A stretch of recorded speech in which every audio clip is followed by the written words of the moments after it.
From WENY News, this is First Warning Weather. Well, welcome back. Labor Day weekend upon us, and it looks like the weather will be a bit active here as we head through Saturday as we track a cold front headed our way. The possibility of some stronger thunderstorms mid to late afternoon, and then some quieter weather will follow. Looks like a bit of a cool down as we head into early next week. By Labor Day itself on Monday, lower 70s will do it for highs, but for tomorrow and Sunday, lower 80s, possibly some mid 80s on Sunday expected. Pretty good visibility off the Cornell Skycam right now. Still some scattered clouds in place, but it is on the dry side. Now earlier today hit 74, so a bit below average thanks to the cloud cover, but western portion of our viewing area did have sunshine, and there were actually low and mid 80s out towards Hornell and the Dansville region.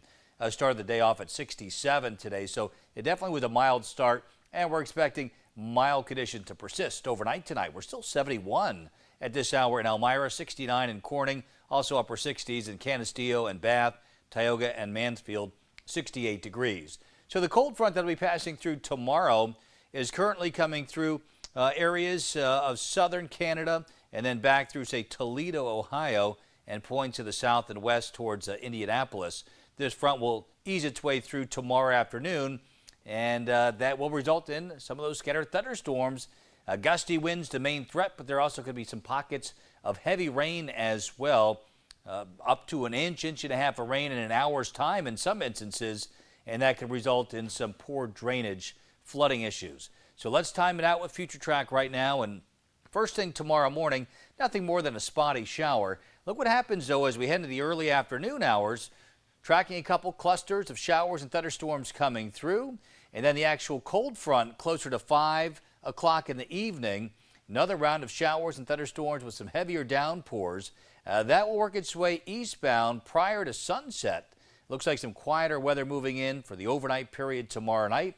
And then as we head into Sunday, mainly dry, although a second cold front comes through Sunday evening with perhaps a stray shower. Now the Storm Prediction Center continues to highlight our area at a 2 out of 5 on the severe weather scale. Damaging wind gusts, like I mentioned, the main threat.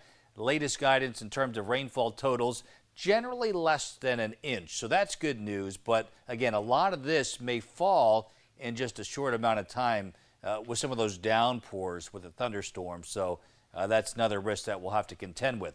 So cold front number 1 comes through tomorrow late in the day.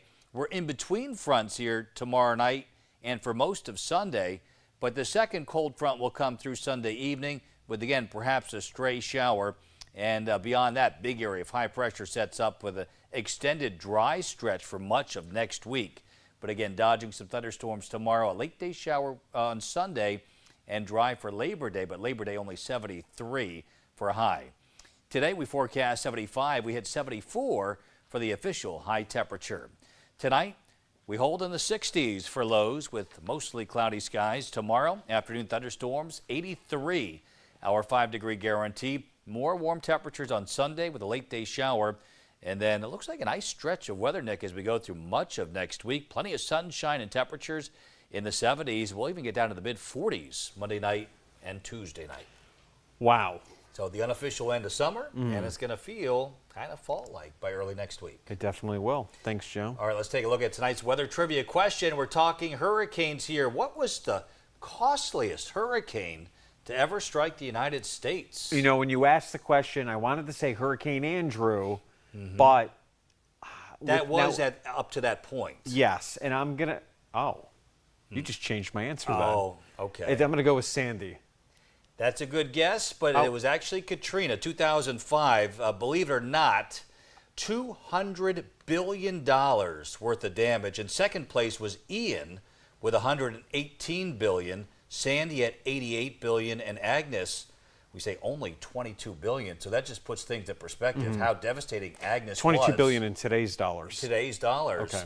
$2 billion back in 1972's dollars. But that just goes to show you how terrible Katrina was. Wow. $200 billion. Well, thank you, Joe.